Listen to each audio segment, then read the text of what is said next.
estamos muy orgullosos y contentos de recibir a estas dos personas porque también lo que la película que van a presentar y la charla que vamos que Ignacio Becerra va a animar después se enmarca en nuestro eje de investigación de arte visuales que gira alrededor del proceso de creación cinematográfico y artístico en general. Por eso nos interesa mucho una figura que interviene en la película y que no es la directora o el director, porque el cine es un arte colectivo y nos interesa mucho poder contar con esas personas. Sin ellas, en realidad, las películas no se podrían hacer. Entonces, insistimos mucho en nuestro proyecto de investigación sobre esta dimensión colectiva del proceso creativo. Voy a dejar ahora la palabra a nuestros invitados y a Ignacio para que presenten de manera un poco más detallada la charla y la película que vamos a ver a continuación. Muchísimas gracias. Muchas gracias, Madame Bleu-Robin. Bueno, muchas gracias por esta presentación. Muchas gracias, Madame Bleu-Robin, por haber ayudado y coorganizado esta actividad y hacer posible que nos encontremos hoy en esta sala. Vamos a dividir esta actividad en 3 partes. En la primera parte vamos a presentar a nuestros invitados, vamos a presentar la película. En una segunda parte proyectaremos la película. Y en una tercera parte vamos a comentar la película abordando las nociones de compromiso, de imaginario político de Chile desde finales del siglo XIX hasta nuestros días. Vamos a abordar también la noción de creación audiovisual. Intentaremos también definir en un segundo momento la poética de esta película y los discursos políticos que aparecen presentes en este documental, intentando contrastarlos o ver cómo se conectan o oponen con la historia del documental en Argentina. Y finalmente vamos a reflexionar sobre la manera de comprender la acción política en la creación documental. Aquí a mi derecha les presento a Fernando Krishmar, un gran realizador argentino especializado en el documental de hace muchos años, que ha dirigido más de 13 documentales, me parece, y que participó en la fundación de varios colectivos audiovisuales en Argentina. El currículo es muy largo, yo voy a ser muy sintético, pero participó en la fundación de colectivos como el Grupo de Cine Rebelde en 1996, en la Asociación de Documentalistas ADOC en el 2001, ARDE, el colectivo argentino de contrainformación en 2002, y Documentalistas de Argentina, DOCA, ¿sí? En 2017. 2006. 2006, perdón, yo había notado. Ok. Entre diciembre del 2003 y agosto del 2006, coordinaste la Cátedra de Realización Cinematográfica en la Escuela Internacional de Cine y Televisión en San Antonio de los Baños, en Cuba, ¿no? Y tengo un testigo ahí. Has traído la prueba, muy bien. Era profesor. Si no, yo no te creía. Y a su regreso en Argentina contribuyó en el 2006, ¿no? Volviste a Argentina. Contribuiste a la promoción del cine documental por parte del Instituto Nacional de Cine y Artes Audiovisuales, INCA. ¿Sí? Y luego, todavía más a mi derecha, Paula Sofía, historiadora, investigadora de la Universidad de Buenos Aires, que participa en diferentes cátedras, que participó fundamentalmente en esta película en la investigación histórica. Sí, he hecho la investigación histórica, he colaborado, digamos, en la investigación histórica en varios de los films de cine insurgente, y ahora estamos trabajando en una nueva película sobre la historia del bisabuelo de Fernando, que es considerado el primer director de cine argentino. Entonces estamos trabajando... Claro, porque Cine Insurgente es el colectivo del cual nacen todos estos proyectos audiovisuales en el que ustedes trabajan juntos y con otras personas más. Exactamente. Sí. Exactamente. Esto es un hobby para mí. Claramente. Ok. La película que vamos a presentar no son 30 pesos, Chile, la genealogía de una insurrección, que fue hecha en el 2024. Es una película documental justamente realizada por el colectivo argentino Cine Insurgente, acerca del Frente Patriótico Manuel Rodríguez, entonces el brazo armado del Partido Comunista Chileno, que fue fundado oficialmente el 14 de diciembre de 1983 en el contexto de la denominada lucha política de rebelión popular de las masas, ¿sí? Para luchar por todas las vías posibles contra la dictadura de Pinochet, que tuvo lugar 10 años antes, en 1973, el 11 de septiembre de 1973, y en el que se derrocó a través de un golpe de Estado al presidente electo Salvador Allende, del Partido Socialista, pero que integraba una coalición de partidos políticos de izquierdas y de asociaciones de izquierdas llamada Unidad Popular. El Frente Patriótico Manuel Rodríguez tiene como nombre el personaje que vemos en esta imagen, que se enseña a los estudiantes de primaria en Chile como uno de los próceres de la independencia de Chile, de España, y que se inicia, como ustedes lo saben, el 18 de septiembre de 1810 con la primera Junta de Gobierno.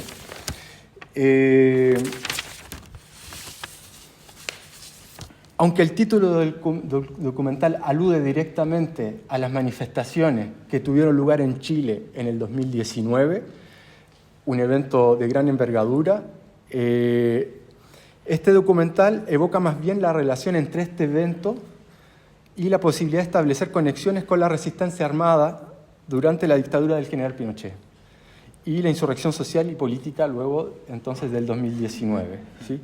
Entonces simplemente, y luego de esto pasaremos a la proyección de la película. ¿Cuál ha sido para ustedes, Fernando, Paula, la principal motivación para realizar este documental? Bueno, en principio, la película, el título de la película alude a una continuidad que hubo entre la política, sobre todo económica y social, de la dictadura y lo que fue el desarrollo posterior de la democracia vigilada, decimos nosotros, en Chile, donde hubo muchas continuidades, tanto en los aspectos económicos, sociales y sobre todo represivos. Entonces la rebelión de septiembre del 2019, de octubre del 2019, de octubre de 2019, perdón, sí, tenía, digamos, como consigna, no son 30 pesos, que era lo que había aumentado el metro en Chile. 30 pesos es muy poco, es como aquí 10 centavos de euro, y no son 30 pesos, son 30 años, ¿no? Con lo cual, digamos, hacían una alusión a que no era esa insurrección por el pequeño aumento del subte, sino que era por esa continuidad política y económica de la dictadura. Nosotros, justamente, el origen de la película es que muchos de esos compañeros que pelearon con las armas en la mano contra la dictadura de Pinochet, una dictadura muy sangrienta, con cientos de asesinados, miles y miles de exiliados, cientos de desaparecidos, hoy día, aún hoy en Chile, están requeridos con pedido de captura. Entonces, en principio era un film para visibilizar esta situación, pero dio la casualidad que el último día de rodaje se inició esta nueva insurrección. Entonces dijimos, bueno, vamos a darle una actualidad y vamos a plantear esta cuestión que, bueno, muchas veces se planteó en estas aulas, que es la de genealogía, ¿no? Una historia genealógica, y cómo, digamos, muchas veces no solo hay continuidades en la historia, sino se van dando saltos y rupturas, y en ese sentido nos interesó mucho plantear que esta rebelión también tenía orígenes genealógicos o relaciones o contactos con aquella rebelión de los compañeros que estábamos tratando de visibilizar. Entonces, bueno, se nos resignificó todo lo que teníamos filmado, y es un poco lo que pasa siempre en el cine documental. Uno parte con una idea y entabla una dialéctica con la realidad, y cuando el documental es bueno, generalmente uno se modifica, y esa modificación que tiene nuestra propia subjetividad tratamos de llevarla a la pantalla. con mucha humildad y esperemos haber logrado algo de eso y que realmente ustedes puedan apreciar eso. Y no queremos hablar mucho más porque hoy en día con las plataformas y todo eso, la palabra spoiler es como muy temida por todo el mundo. Así que no queremos contar más nada, queremos sorprenderlos todo lo posible con lo que se va a ver, aunque supongo, veo algunas edades de algunos de ustedes, muchos sabrán de qué estamos hablando. Así que muchas gracias. Bueno, muchas gracias Fernando, muchas gracias a todos por estar presentes y vamos a hacer la proyección de la película. Tienen que tener mucho cuidado con los códigos que tienen, porque estos códigos se los ponen los milicos para saber a qué parte se vendió. ¿Los dos dispararon? Sí.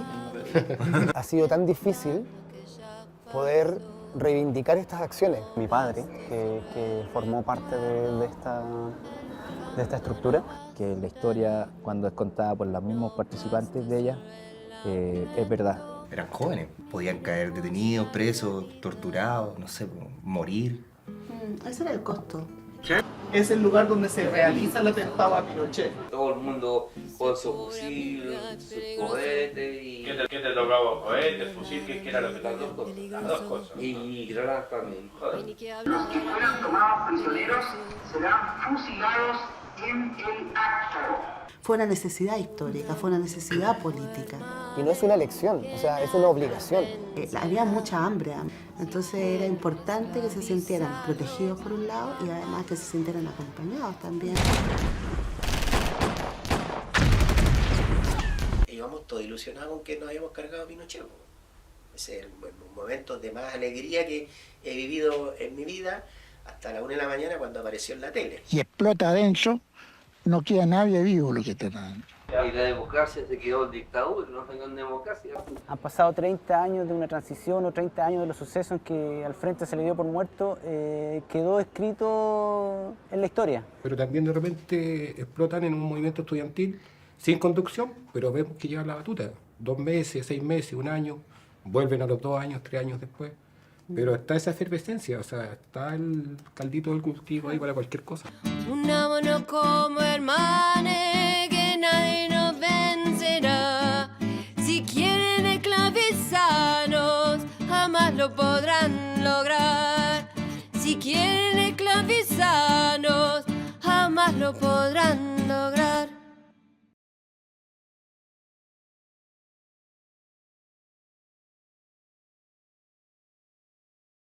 Hay una figura central en esta película que es la figura del héroe, digamos.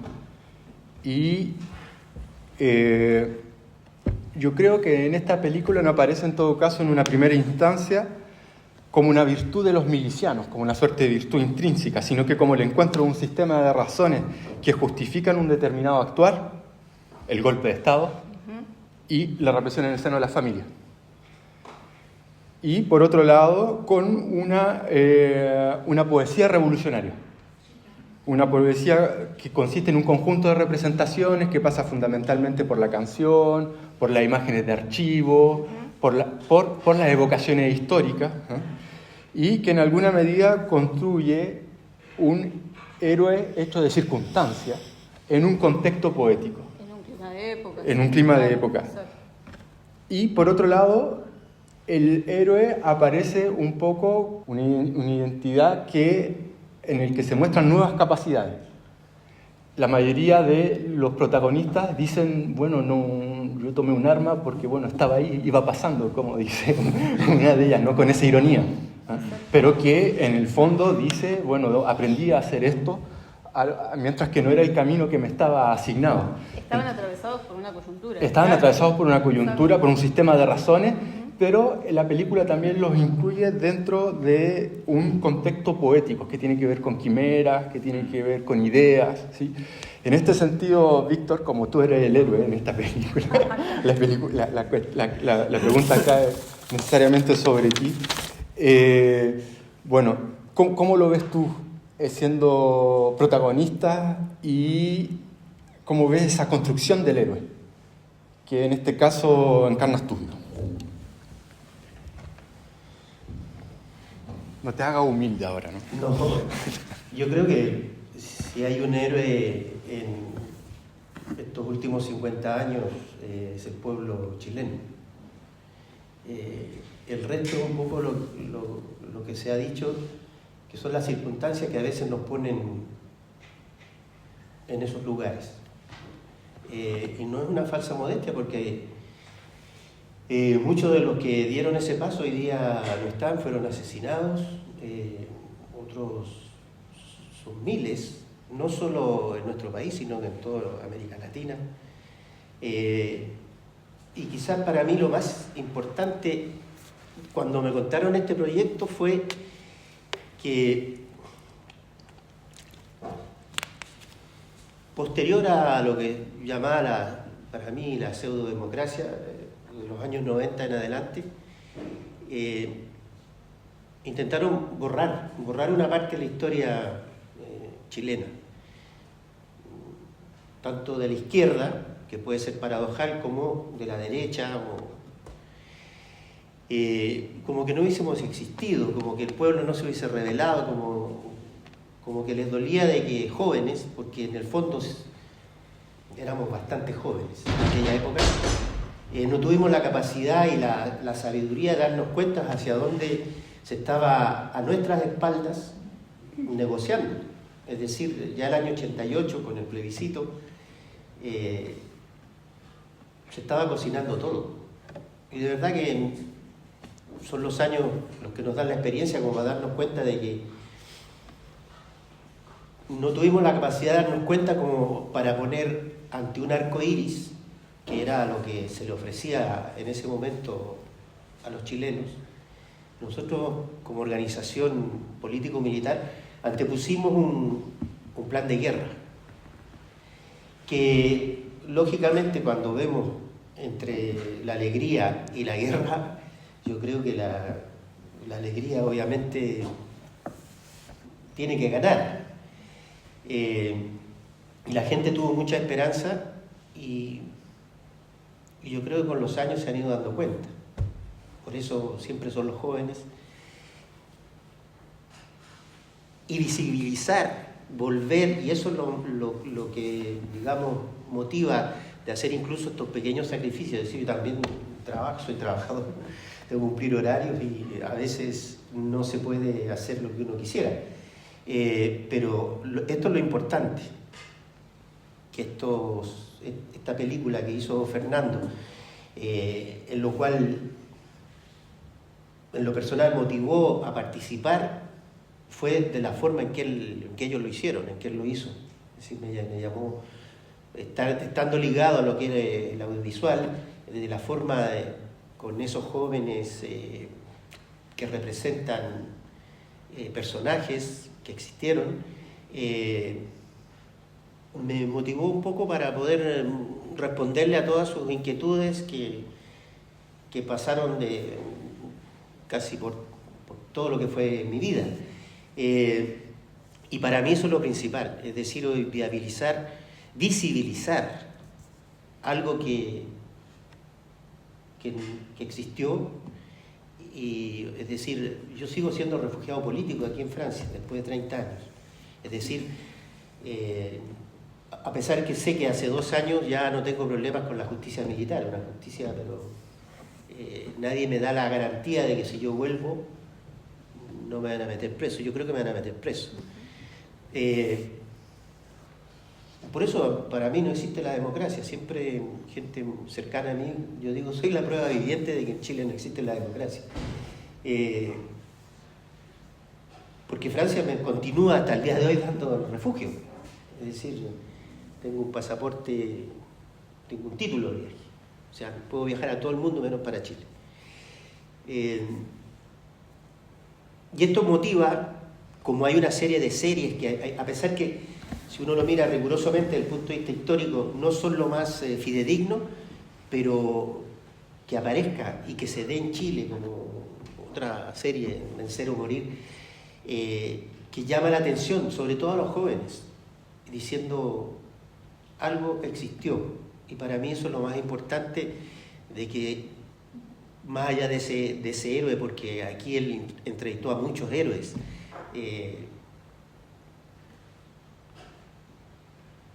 es existió y existen. Y uno de esos, y él hacía mención a Mauricio Hernández Norambuena, que ha sido un rehén tanto en Brasil como después de 17 años, lo trasladaron a Chile, llegaron violando hasta el día de hoy todos sus derechos humanos. La Corte Interamericana de Derechos Humanos está en estos momentos que se sabe que sí van a condenar al Estado de Brasil, porque sistemáticamente durante 17 años lo estuvieron torturando. Digamos, a él le aplicaron, hay un protocolo Mandela, se pueden imaginar el porqué, y a él le dio el protocolo Mandela como 3 o 4 veces, es decir, que no lo dejaban dormir, no le apagaban nunca la luz durante años. Él no vio televisión, no leyó periódicos, y lo trasladaron a Chile un poco para continuar castigándolo, y efectivamente, a pesar que tiene 67 años, pero está mellando en su salud y lo siguen, no lo dejan, estando en un hospital penitenciario, pero lo siguen torturando psicológicamente, y no lo dejan dormir, le meten ruido, y supuestamente es un gobierno, entre comillas, o sea, Frente Amplio, que yo no digo que lo pongan en libertad, porque yo creo que cada uno debe, nunca tuve problemas con las penas de muerte que me da el fiscal Torres a decirle ok, es decir, si uno hace cosas, toda acción implica un riesgo, pero no comprometerse a hacer cosas que después no lo van a hacer, porque la presión de los poderes fácticos que siguen siendo en Chile lo mantienen en esas condiciones. Volviendo a esto, yo creo que no sé, no conozco cuál ha sido la repercusión que ha tenido, tú lo has mostrado en la película en Chile, en Argentina, en otros lugares, y me imagino que quizás no tiene una gran repercusión porque es un tema que molesta, sigue molestando.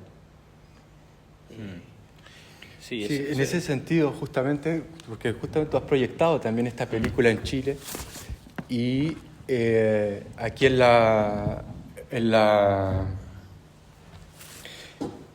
puesta en escena que haces aparece también un vínculo entre el héroe y el compromiso político. En esa medida, y lo que dices tú, digamos, en esa continuidad y en las diferencias que se establecen con la referencia que tú haces al estallido social, pero aparece de nuevo esta idea de compromiso político, digamos. ¿Cómo puedes... ¿Cuáles son los dispositivos cinematográficos en el fondo que crean el mundo del héroe o el mundo del compromiso en tu política? ¿Cómo aparece este mundo del héroe y este mundo del compromiso? Bueno, justamente el gran reto narrativo era, porque ellos él dice que no, pero son realmente todos muy humildes y siempre no hace falta mucho para que ellos hablen de los demás, o sea, siempre hablan en términos colectivos, siempre hablan de hermanos, de hermanas, nuestras hermanas, nuestros hermanos, siguen hablando en esos términos de compañeros a los cuales muchos de ellos no los ven hace 40 años o 30, o murieron, ¿no? Y los siguen nombrando en tiempo presente y con un respeto muy fuerte, así que no, eso que era un objetivo desde el principio, que ninguno de los personajes se destacara por sobre los demás para que, digamos, se viera eso colectivo. Por eso, viste, está cada uno de los personajes, cuenta su historia particular, y fíjate que todos agregan, bueno, pero no era algo de mi familia, era algo que le sucedía a mucha familia de Chile, lo dice él, lo dice Sandra, lo dice Carlos Pino, lo dicen todos.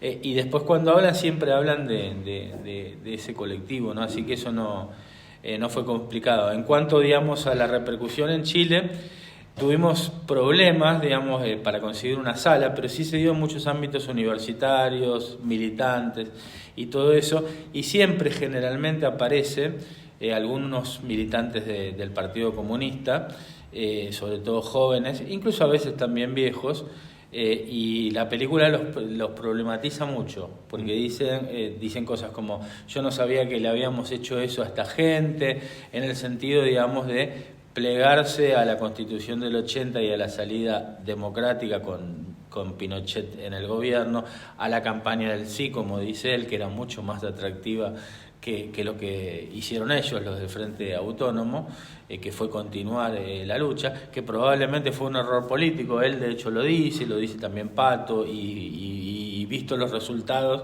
aunque yo no soy de juzgar las políticas por los resultados, porque digamos, no lo digo yo, lo dice Fidel Castro. El Moncada fue un desastre político y militar, el desembarco del Granma fue un desastre político y militar, y sin embargo esa revolución llegó a la victoria. O sea, hay muchos factores que intervienen. O sea, Pinochet, por ejemplo, no muere en ese atentado de pura casualidad.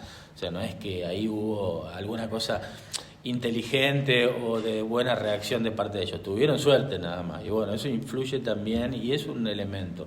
Entonces, desde el arte siempre nos gusta fantasear con qué hubiera pasado, qué hubiera sido, etcétera, pero yo creo, digamos, que genera incomodidad, y muchos sectores de la cultura de izquierda no quieren incomodar al Partido Comunista, que es un partido poderoso en Chile, realmente. De hecho acaba de ganar una elección. Es un partido mucho más poderoso que en otros países de Latinoamérica, y creo que ellos tuvieron la valentía de enfrentar tal vez la peor decisión que tomó ese partido, que fue plegarse a sectores que después fueron cómplices incluso de asesinatos de sus propios compañeros. El hermano de Pato muere por una delación de miembros del Partido Comunista que se habían metido en los servicios de inteligencia. O sea, no es algo metafórico, sino es algo real. Entonces, en ese sentido, es una película incómoda. Allí, ¿no? En Argentina no, porque la gente se entera por primera vez de casi toda esta historia. En Cuba también le fue muy bien. Ahora la vimos en Londres, también le fue muy bien. O sea, porque la gente entiende que se entera de una historia que no conocía, porque está, no porque la acción de ellos no fue realmente heroica y muy potente, sino porque está conscientemente invisibilizada, conscientemente tapada y macarteada, en el sentido del macartismo, ¿no? De terroristas y asesinos y todo, digamos, ligándolo tal vez a procesos actuales, ¿no? Y todo eso. Bueno, de hecho él dice, todavía dice, bueno, si me condenaron a muerte, bueno, por eso pusimos a Jaime Guzmán. Jaime Guzmán fue ajusticiado por el Frente Autónomo, y fue el tipo que escribió la Constitución de Pinochet, y el tipo que justificó teóricamente todos los asesinatos, el tipo que metió ese sistema neoliberal de privatización de la salud, de los recursos naturales, de la educación. Bueno, y él mismo en un momento cometió el error de decir que bueno, la pena de muerte no está tan mal. Entonces, bueno, ¿por qué fue muy irónica ese pasaje de la película? Quisimos poner esa parte porque, bueno, hoy en día es muy difícil pensar en la violencia política, es muy difícil. La gente no se, o sea, como que ha perdido la noción de que violencia es la que ejercen los poderes del mundo sobre los oprimidos. Esa es la primera violencia. Y lo otro, en todo caso, es una violencia reactiva o secundaria a ese fenómeno. Por eso decía que hoy en día, y no es un tema menor, es más fácil imaginarse el fin del mundo que el fin del capitalismo. En la época de ellos no, todavía había una coyuntura internacional donde esto era posible de pensar. Entonces nosotros, por si alguno decía, bueno, pero estos tipos mataron a alguien en democracia, como fue el caso de Jaime Guzmán, queríamos dejar claro que en definitiva puede haber sido un error político, pero no fue algo descabellado, ni mucho menos, ni algo sangriento, ni algo criminal, sino que se castigó a una persona que estaba impune y que era cómplice de muchísimos otros asesinatos, ¿no? Y bueno, cuando la justicia no funciona, muchas veces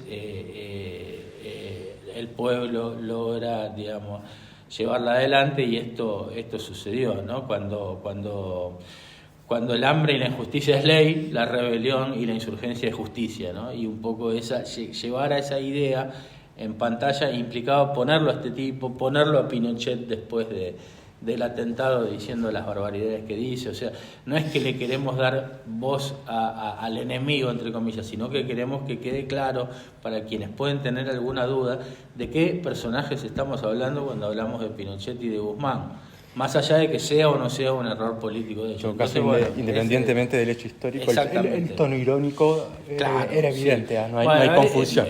Hay una pregunta que creo que Madame Lecouvin, sí, podemos abrir Pero tengo una pregunta porque me parece que sí está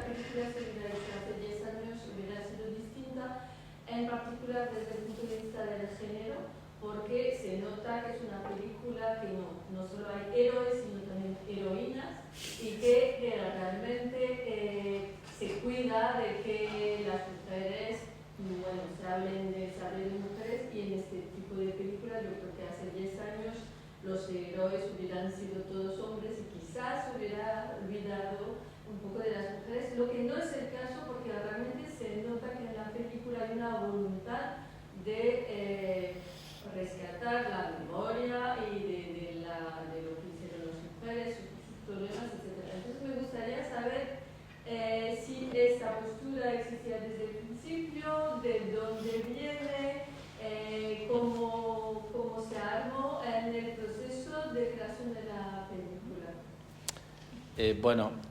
Yo soy psicólogo. En la Facultad de Psicología, cuando yo estudiaba, había, en los años 80, hace muchos años, había 9 mujeres por cada hombre, ¿no? Y en general los titulares de las cátedras y los jefes de todo en la facultad eran varones. O sea, estaba ese desequilibrio.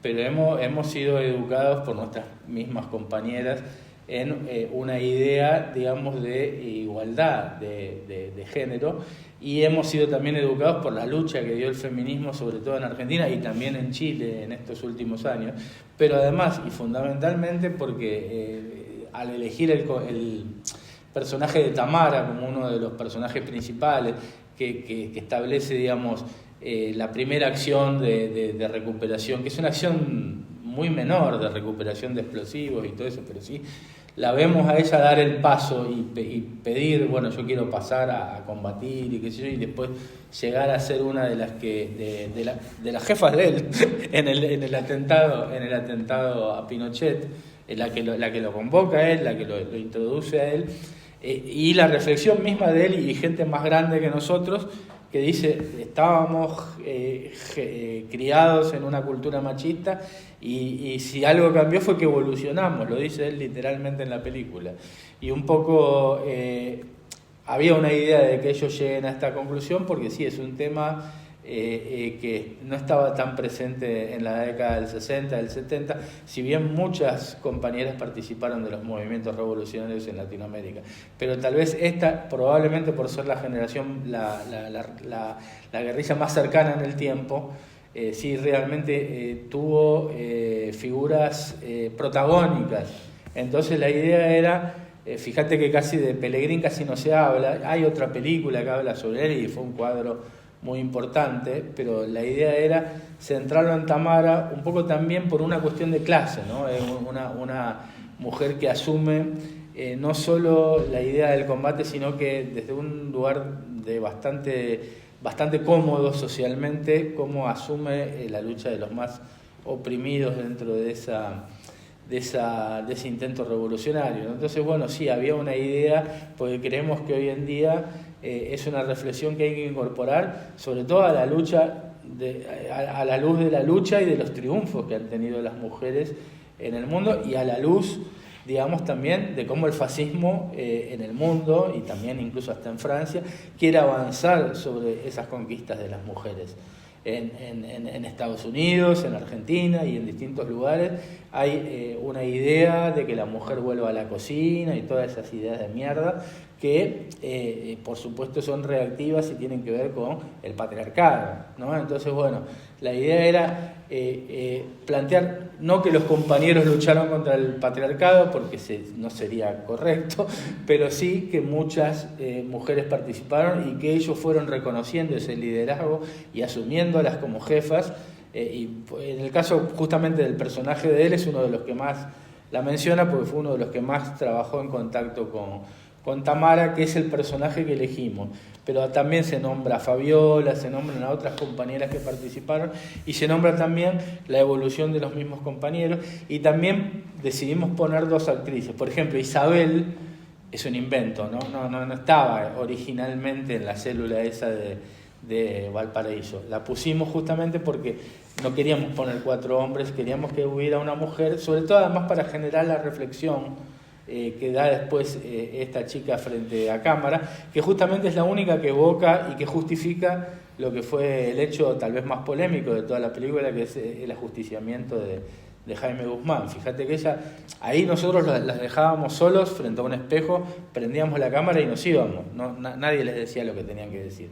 Le decíamos, bueno, en función de lo que pasó, de lo que actuaste, que eran escenas muy chiquitas porque no teníamos fondos tampoco. Es una película de una producción muy modesta. Entonces, bueno, actuaban en 1 o 2 escenas y la idea era, además de eso que nos daban con la actuación, que son bastante buenos actuando, era esa modificación de su propia subjetividad en la participación en el proyecto. Y fíjate que las chicas que hablan frente al espejo dan cuenta de esto que decís vos, las nuevas generaciones de mujeres muy conscientes de la lucha contra el patriarcado y todo esto, ¿no? Que queríamos que participe, más allá de los avatares personales nuestros de haber estado siempre tan rodeados de mujeres y haber, digamos, visto la capacidad y la posibilidad que tienen en todos los ámbitos, en el ámbito académico, en el ámbito de la lucha también. Entonces, bueno, la idea era que eso estuviera presente, no como se dice allí en Argentina, sacarle el culo a la jeringa, sino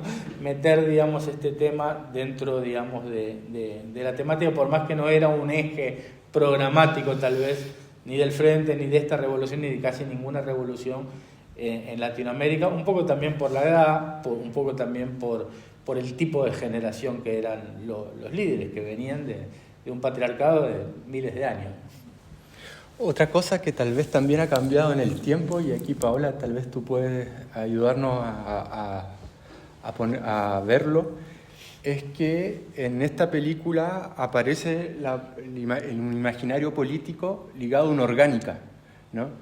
A acciones que producen jerarquía, líneas de comando, que tal vez también en el tiempo han evolucionado un poco, se han transformado, justamente en el estallido social, en el que justamente una de las cuestiones que siempre le ha criticado al estallido social es la falta de orgánica, ¿no? Y también de finalidad. Entonces, por un lado, el imaginario político que representa esta película tiene que ver con una orgánica y con una finalidad que es como una suerte de itinerario revolucionario. Claro. Un itinerario, una revolución por etapas, digamos. Mientras que en el estallido social, en una buena parte, es lo que dejan ver en todo caso las películas del estallido social, que son mucho más cortas, de otro formato, son piezas audiovisuales de 2 minutos, cosas así. Esta orgánica es menos identificable y la finalidad también. Y es extremadamente interesante. Yo no sé qué puedes decirnos tú desde la perspectiva histórica. Bueno, lo que pasa que creo que no hace falta, ¿no? ¿Me escuchan bien? Sí, es que si no después va a cambiar el audio de los micrófonos. Cuestión cinematográfica. Sí, por supuesto la historia del Frente y estas acciones del Frente se inscriben en una coyuntura, en un momento, en una etapa, con una mirada epocal que tiene que ver con esta orgánica, con esto que vos le llamás orgánica, es decir, la idea de organización, la idea del partido, el cuerpo con funciones. Exactamente, bueno, todavía tiene que ver con el siglo XX, digamos, con toda la dinámica que se abre tras la Revolución Rusa, es decir, que se abre con esta utopía que estaba en marcha y que generaba esto, la formación de grupos, de partidos, de ejércitos, es decir, había un devenir que había que cumplir, que había que formar, y había una lógica, digamos, inscripta en esa etapa, ¿sí? En esa etapa que comienza a caerse claramente tras la caída del muro de Berlín, de la Unión Soviética, de ese proyecto, de esa utopía en buena medida, así constituida como estaba, ¿no? Surgirán otras utopías, pero así constituida. Y lo que viene luego son el estallido de Chile, el estallido de Argentina. En el 2001 también es una prueba de ese cambio, ¿sí? Es decir, ya, digamos, las organizaciones comienzan a tener nuevos tipos, nuevas formas, son desorganizaciones en muchos casos, y obviamente los estallidos digamos, espontáneos, entre comillas, generados por broncas contenidas, etcétera, en buena medida carecen de dirección, y eso hace que carezcan también de efectos profundos. La lucha de clases fue instrumentada o dirigida o llevada adelante por organizaciones que asumieron a veces estas formas orgánicas muy fuertes, muy militares, y muy porque, bueno, a un ejército se lo vence con otro ejército. Hoy en día, digamos, es más difícil de imaginar eso. Entonces yo creo que nosotros ponemos ese debate en la película, tal vez no en un primer plano, pero sí está presente en estos testimonios que yo te digo, y está presente en la otra película que dimos en Londres, pues en Londres dimos esta y otra más que se llama Elogio de la Rebelión, que tiene que ver con los 20 años de la rebelión en Argentina, que fue bastante parecida. Después te la voy a pasar, porque a vos te va a servir para tu investigación, y es realmente el mismo problema. O sea, se da la rebelión, cae un gobierno, se va el presidente en helicóptero. Bueno, Piñera no se fue en helicóptero, pero más o menos. Se cayó de uno. Se cayó de uno después. Pero sí se da una restauración de, como vos decís, a partir, digamos, de la institucionalización de los fenómenos. Lo que planteaba Lampedusa en El Gato Pardo, ¿no? O sea, cómo en esa película tan buena de Visconti, más allá de la novela, que es mejor que la película, pero la película es muy buena, si la ven te vas a dar cuenta que Alain Delon, que es un hijo de un príncipe, se mete dentro del movimiento de Garibaldi con esta línea de hay que cambiar todo para que nada cambie, ¿no? Entonces, bueno, generalmente están estos mecanismos de reapropiación de estas rebeliones espontáneas. En Chile se vio muy claramente, en Argentina también, y en muchos otros lugares, pues justamente no existe ya esta utopía de cambiemos el mundo de bases, hundiendo al imperio burgués, que por eso pusimos la internacional también. Yo supongo que ya muy pocos de esta gente coincide con esto, pero nosotros nos criamos a la luz del internacionalismo proletario. De hecho, el mismo hecho de hacer esta película tiene que ver con esa historia nuestra, y con haber, digamos, pensado, bueno, ¿cómo puede ser que haya compañeros que los están persiguiendo por esto? También hicimos películas sobre Cuba, y cuando hacemos películas sobre Argentina pensamos en eso. Entonces, un poco es una cuestión que me parece que excede, digamos, una cuestión coyuntural, lo que pasó en Chile, lo que pasó en Argentina en estas dos rebeliones, sino que es algo que va a seguir. También pasó en España con los indignados, ¿no? Que fueron nuevamente recuperados. Claro. Está pasando en todos lados, explota el pueblo, pero al no tener una conducción, al no tener una orgánica, por un lado es lindo, está bueno, genera mucha creatividad y todo lo que quiera, pero tiene un momento donde llega a un techo, porque ahí se institucionaliza, y en el caso de la Constitución fue un desastre en Chile, creo, ¿no? No sé. Ahí ya en todo caso, ahí se acabó el movimiento. Tienen que opinar más ustedes. Ahí se acabó el movimiento. Quisiera terminar con una última pregunta corta para aprovechar todavía más tu presencia.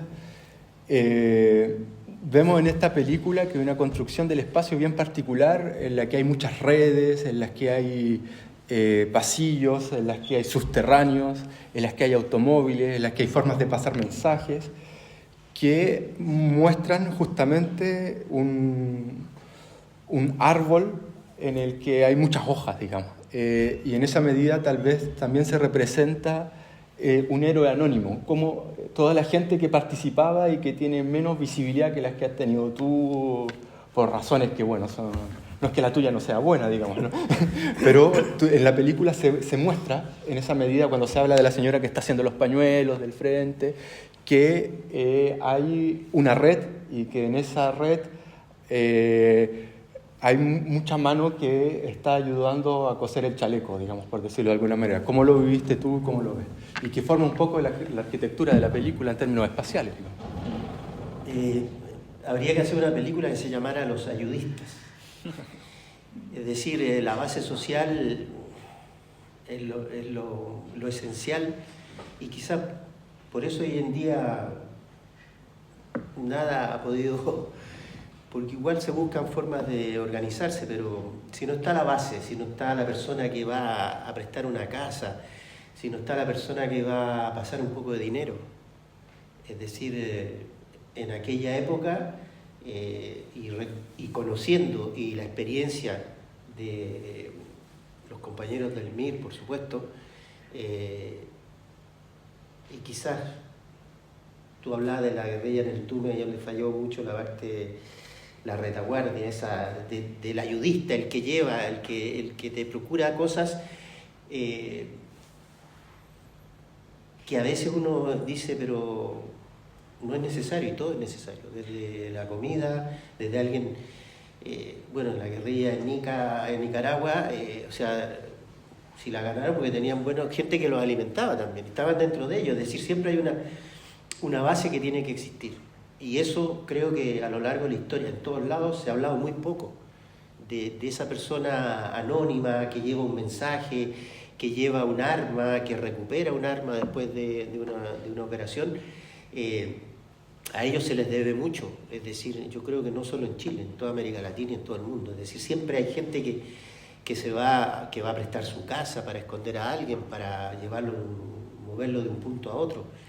Y lógicamente que gracias a eso es que se pudo dar una lucha de ese tipo en aquella época, en lo personal. Es decir, si tú te fugas de una cárcel necesitas a alguien que te esconda, si no, no puedes estar en la calle. O alguien que te haga documentos. O sea, es muy amplio lo que hay, de verdad que al final se puede ver una o dos personas o reconocer. Es decir, hoy día podemos reconocer, muchos nos reconocemos detrás de Mauricio Hernández Norambuena, porque sigue vivo, pero lo que hay detrás de él es todo eso que gente que uno ni siquiera conoció sus nombres. Esa es la realidad. Sin esa base social, yo creo que ningún movimiento revolucionario podría existir. Bueno, muchas gracias por su presencia. Muchas gracias, Fernando, Paula, por haber venido, por encontrarnos. Muchas gracias, Víctor, por esta gran sorpresa, muy linda sorpresa. Y gracias a todos ustedes, a Madame Blocomán por la organización, a algunos de mis colegas que vinieron, y que Laura que se quedó hasta el final, y a todos ustedes que vinieron en un momento que la gente se va más bien de vacaciones, digamos. Muchas gracias.